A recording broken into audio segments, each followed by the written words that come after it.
application review, business review, investment, lifestyle, social politic.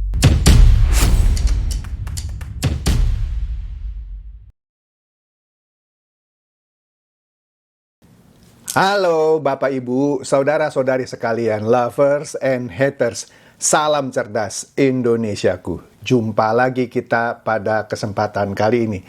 Bagi Anda yang belum subscribe channel saya, silakan subscribe channel saya. Tekan loncengnya agar Anda dapat notifikasi setiap kali saya mengupload video-video saya. Oke, pada kesempatan kali ini saya akan membahas, ya sebut saja mereview gitu ya, kejadian sebelum Pilpres dan semasa kampanye dan terakhir setelah kita ketahui hasilnya. Saya akan membahas mengenai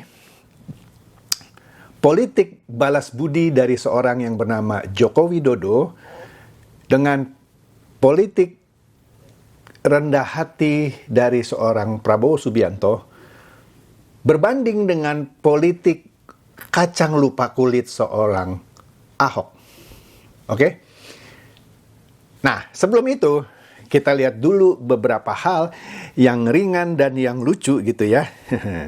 Ini flashback lah ya kalau saya boleh bilang. Jadi kalau kita tahu pada waktu kampanye dan debat lah gitu ya. Itu kan kita tahu ada penampilan di mana sepertinya Ganjar Pranowo dan Anies Baswedan merendahkan atau ngenyek gitu ya sama Pak Prabowo Subianto. Songong lah gitu ya. Misalnya Ganjar kasih nilai 5, Anies kasih nilai 11 dari 100 pula. Yang mana 5 tambah 11 akhirnya jadi 16 perolehannya Ganjar. Nah, kita lihat ini ya, kisah kesombongan dua orang capres yang sehingga dia harus bayar harganya. Yuk kita lihat videonya, ini videonya menarik, oke? Sebuah kisah kesombongan. Calon Presiden Indonesia tahun 2024.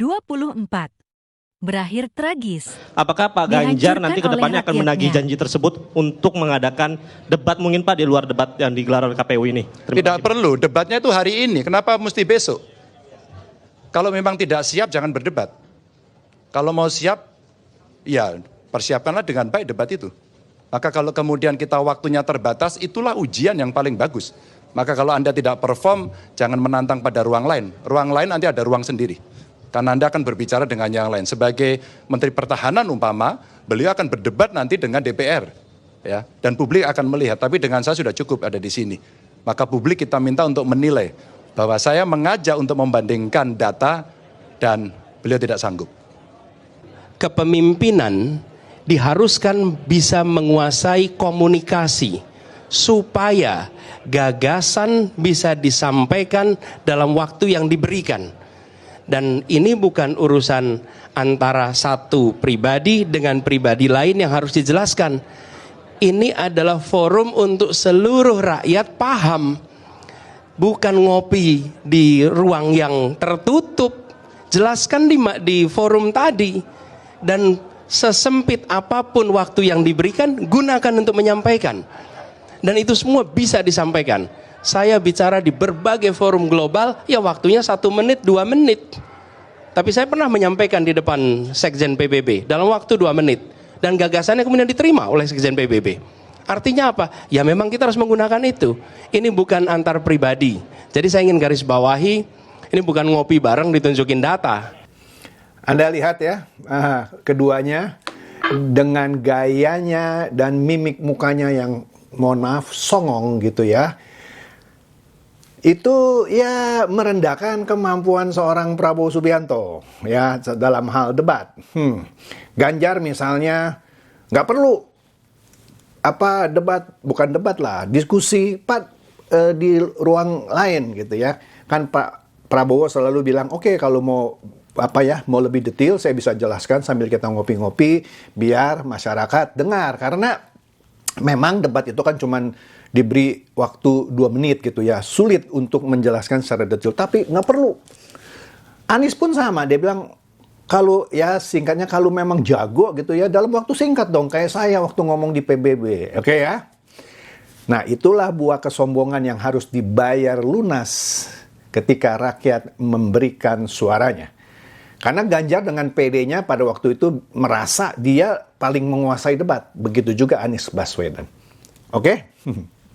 Nah, itulah sebut saja buah dari kesombongan dua orang capres ini.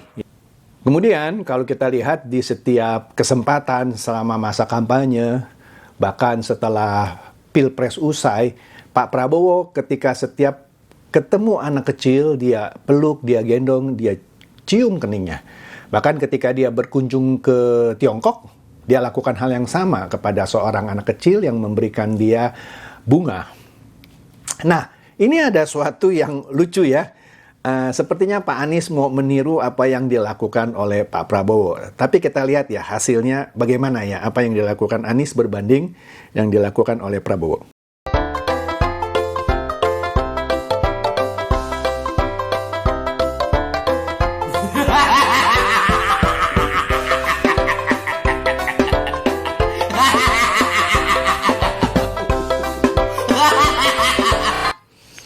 Anda lihat di situ, anak kecil itu menolak ya, ketika mau dirangkul oleh seorang Anies Baswedan ya. Jadi dia gagal maning gitu ya, ketika mau meniru apa yang telah dilakukan oleh Pak Prabowo Subianto. Kemudian kita lihat lagi yang lagi viral nih ya sekarang ini, yaitu tentang apa ya? Ucapan dari Tempo ya. Kita lihat di sini ya. Tempo bilang apa? Kami dinasti Jokowi mengucapkan selamat Idul Fitri. Ini menurut saya sesuatu apa ya? Kalau dibilang karikatur, dibilang meme, ini sudah kebablasan. Beruntunglah Tempo sekarang berada di zaman kebebasan pers, yang mana saya yakin dalam waktu tak terlalu lama lagi ya, Tempo juga akan bayar harganya. Saya yakin Memang Tempo itu kritis, seperti yang sudah saya katakan berkali-kali. Tempo adalah sebuah majalah yang saya gandrungi sejak saya kuliah, ya. Tapi sekarang saya tidak lagi menggandrungi Tempo. Bahkan beli pun sudah tidak gitu ya. Nah, saya khawatir dalam waktu tidak terlalu lama Tempo juga bayar harga. Apalagi sekarang majalah-majalah juga turun omsetnya ya. Ya, orang lebih suka nonton atau baca dari sesuatu yang free ya ketimbang harus beli majalahnya. Ya. Ya, kita lihat saja nanti ya. Karena ini menurut saya sudah sangat kebablasan ya. Masa di hari yang fitri gitu ya. Masih saja sepertinya Tempo punya masalah pribadi dengan seorang Joko Widodo. Masa dibilang ini kami keluarga dinasti, Jokowi, itu kan nggak pantas gitu ya. Oke, itu saja yang ringan yang lucu. Kita masuk nih sekarang ke politik balas budi seorang Joko Widodo, politik rendah hati Prabowo Subianto, dan politik kacang lupa kulit seorang Ahok. Pernah saya bahas bahwa Pak Jokowi adalah seseorang yang diusulkan oleh Prabowo Subianto kepada Ibu Mega ketika itu Pak Jokowi masih menjabat sebagai wali kota Solo. Pak Prabowo lah yang membawa Jokowi ke Ibu Mega. Kalau Yusuf Kala ngaku juga bohong lah, nggak punya bukti dia. Dia juga tidak kampanye kok untuk Jokowi dan Ahok untuk Pilgub DKI Jakarta. Pada waktu itu Ibu Mega mau Fauzi Bowo. Tapi dengan kegigihan seorang Prabowo Subianto, maka Ibu Mega luluh dan mau menerima Joko Widodo sebagai calon gubernur DKI. Demikian pula Ahok. Dialah seseorang yang dibawa oleh Prabowo Subianto mendampingi Jokowi sebagai cawagup DKI. Oke? Nah, masalahnya adalah setelah mereka jadi, ya, kemudian pada saat yang tidak terlalu lama, 2 tahun kemudian, yang mana sebenarnya sesuai dengan perjanjian batu tulis, harusnya PDIP mendukung Prabowo sebagai capres, tetapi akhirnya perjanjian itu ya tidak dilaksanakan. Itu membuat Prabowo geram. Apalagi dia melihat Jokowi yang dimajukan sebagai capres oleh Ibu Mega melawan dirinya. Makanya tidak heran kalau kita lihat 2 kali pilpres sebelumnya, Prabowo begitu geramnya gitu. Karena satu merasa dikhianati, kedua dia harus berhadapan dengan orang yang dia bawa, yang dia promosikan. Tetapi pada periode kedua Presiden Joko Widodo, dengan rendah hati, Prabowo mau menerima tawaran dari Jokowi untuk menjadi Menteri Pertahanan. Padahal dulu dia mencapreskan diri tapi mau menerima tawaran seorang Menteri Pertahanan. Ya, ini menunjukkan seorang yang rendah hati. Orang boleh saja berteori, itu kan supaya dapat kursi menteri gitu ya. Kalau saya tidak melihat hal yang seperti itu. Oke deh. Kemudian kita tahu setelah 2 periode Jokowi kan tidak boleh 3 periode ya. Walaupun banyak yang bilang Pak Jokowi lah yang minta 3 periode. Tapi Puan sudah membantahnya. Tidak ada itu Jokowi minta 3 periode. Ya. Nah, politik balas budi seorang Joko Widodo adalah mendukung Prabowo menjadi capres. Ya, itu jelas. Jelas sekali. Kalau masih ada yang nggak ngerti, saya bingung gitu ya. Dan kalau ada yang bilang itu salah, saya juga bingung. Memang kalau mendukung Ganjar tidak salah. Kalau mendukung Prabowo salah. Nah, otak lo di mana, coy? Oke. Nah, inilah politik rendah hati seorang Prabowo Subianto yang berkali-kali dia bilang, Pak Jokowi ini adalah mentor saya. Bayangkan seseorang yang lebih tua usianya ya, yang asam garamnya, mohon maaf menurut saya, banyak sekali dia di militer. Ya, dia mau rendah hati. Ya, nah kita bandingkan dengan seorang Ahok. Ahok kan juga dibawa oleh Prabowo dipasangkan dengan Jokowi sebagai cagup. Tapi kira-kira 2 tahun setelah dia jadi cagup dan Pak Prabowo kalah ya di Pilpres, tapi koalisinya itu menguasai kursi DPRD.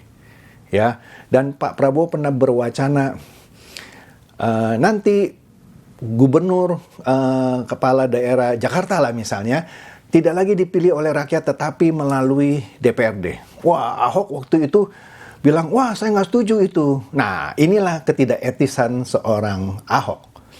Harusnya kalau dia tidak setuju, dia tidak boleh ungkapkan di depan media.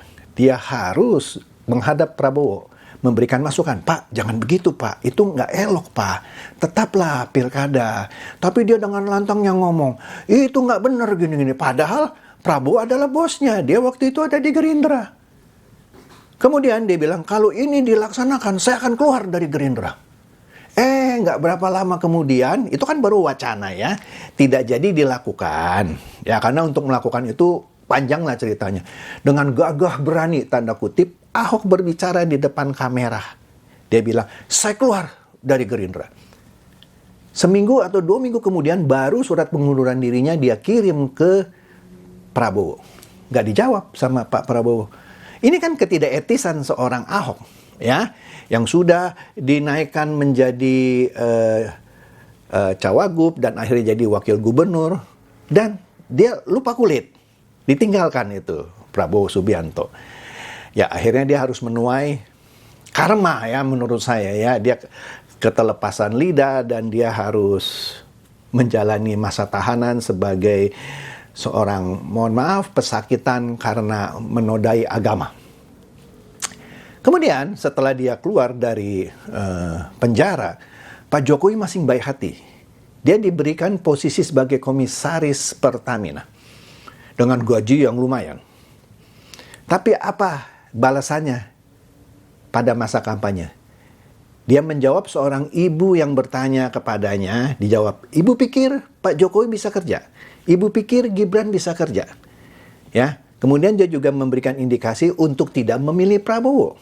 Inikah balasan dari seorang yang namanya Ahok kepada Jokowi maupun kepada Prabowo yang pernah membawanya menjadi wakil gubernur DKI Jakarta, yang pernah mengkhianatinya? Ya. Nah, Anda bisa nilai sendiri. Inilah yang saya bilang dengan politik balas budi seorang Joko Widodo dan juga politik rendah hati dari Prabowo Subianto yang akhirnya menuaikan hasil. Begitu juga dengan politik kacang lupa kulit yang juga sebentar lagi akan menuaikan hasil. Kita lihat nanti kalau PDIP berani mengusung Ahok sebagai cagup DKI, saya yakin dia tidak akan meraih suara terbanyak. Oke, itu saja dari saya. Semoga ini mencerdaskan dan mencerahkan Anda semua. Silakan share video saya ini kepada teman-teman, sahabat, atau kerabat supaya mereka tambah cerdas dan tercerahkan. Seperti biasa, terima kasih.